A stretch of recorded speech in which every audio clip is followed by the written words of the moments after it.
Raise your hand if you like a fat snare drum. I do. This is how I make them. The snare mix we're going to be doing today is Rivet by Kaz Rodriguez. Let's hop in. Right, here we are in the project. Let's take a listen to what it sounds like.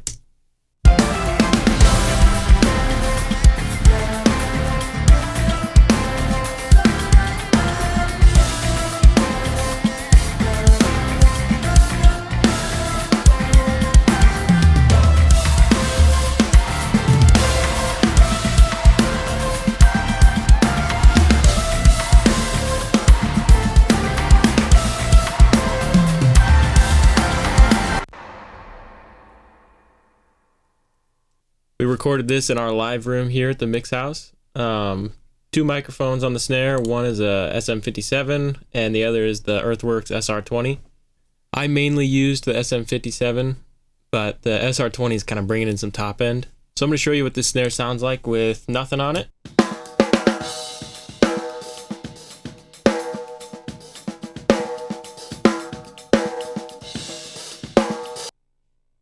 Sounds pretty good. This is what the SR20 sounds like with nothing on it.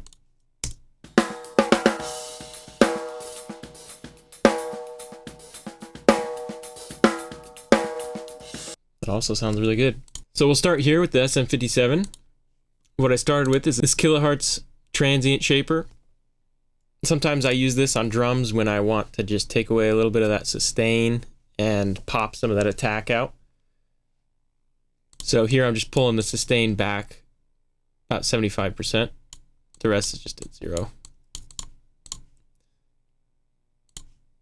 My next trick is I like to pull out the FabFilter Pro MB, and I'm always just trying to attack the hi-hat bleed from the snare.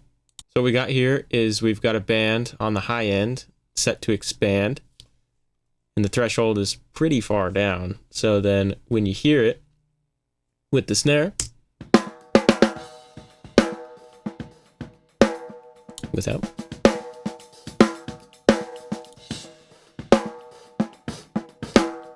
So really what it's doing is cutting out that top end when it's not being hit, and then as soon as the snare is hit, brings that top end back up so you hear it. But then once we get into the compression phase, it's not compressing all this high end, so makes it a lot cleaner.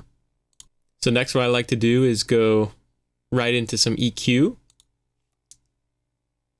So what I'm doing here is a little trick that I learned. I'll show you. Learned this from Nolly. So you just take a low shelf here and you turn up the Q and you find your fundamental of that snare. So if we play it,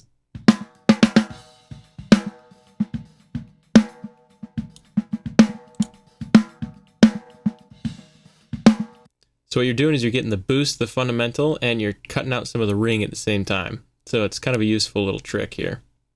So I've got that going here, and then I'm cutting out a little bit of the ring in the snare, keeping some of that 4K nice slap in there. And then the top end on this, since I was using 2 microphones, on the 57 here, I cut a little bit of that top end so that once it gets to the, we'll see on the SR20, the second mic, bringing back some of that top end. But if we didn't have that mic there, I'd probably be boosting this up a bit. Then I'm doing a whole nother EQ. The nice thing about Q4 is you get the dynamic frequencies. So I'm choosing the fundamental here and then the top end here to slap up a little bit, and you'll see how that works here.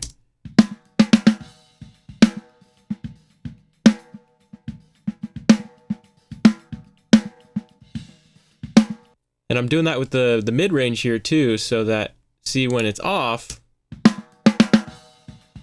a lot of that mid-rangey, but I like it when it slaps with that mid-range. So what I did is I kind of made it all come up when it hits, and then the ring kind of tones itself down. Sounds really good.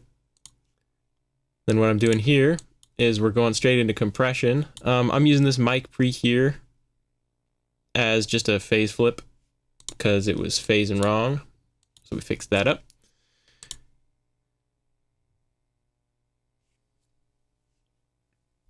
This here, we're using this EQ here to just boost some 20K on the snare, just a little bit of slap. And then this VCA compressor 401 is amazing. I love it. Usually, if it's a heavier song, I'll set it about 4:1. This one I didn't want as much, so I set 3:1 ratio. Threshold, I like it to hit around like anywhere 5 to 10 decibels of compression, depending on the song, how hard you want it to slap. You got slow attack, fast release here, and let's see how much compression that's given.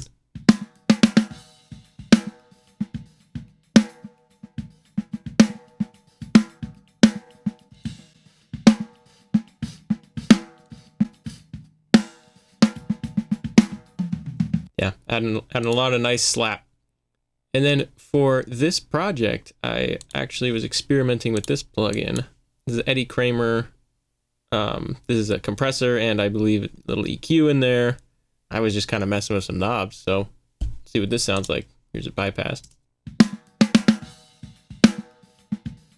On.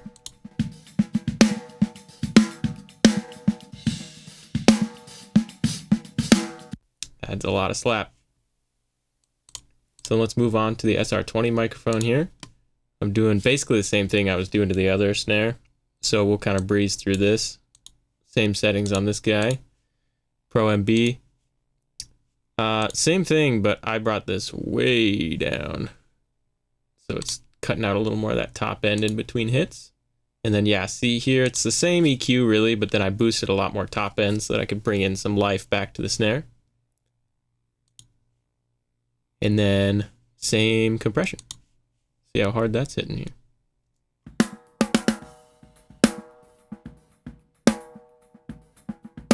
Yep.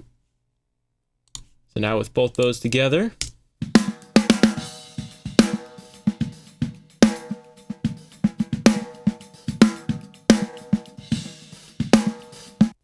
and then when I'm working with Kaz here, he really likes to have some reverb on his snares. So what we have here, I won't really be able to show it too well because it was printed on in the track because I'm using console here. But it was pure plate, so it was just a plate on the snare drum. And we tracked it into this reverb track. And then I EQ'd it to where it's mostly mid-range. So you get a lot of that slap. Let's hear what that sounds like.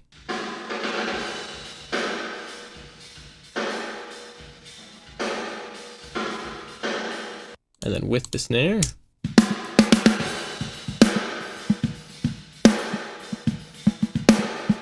All right, then here's everything together again once it's all mixed.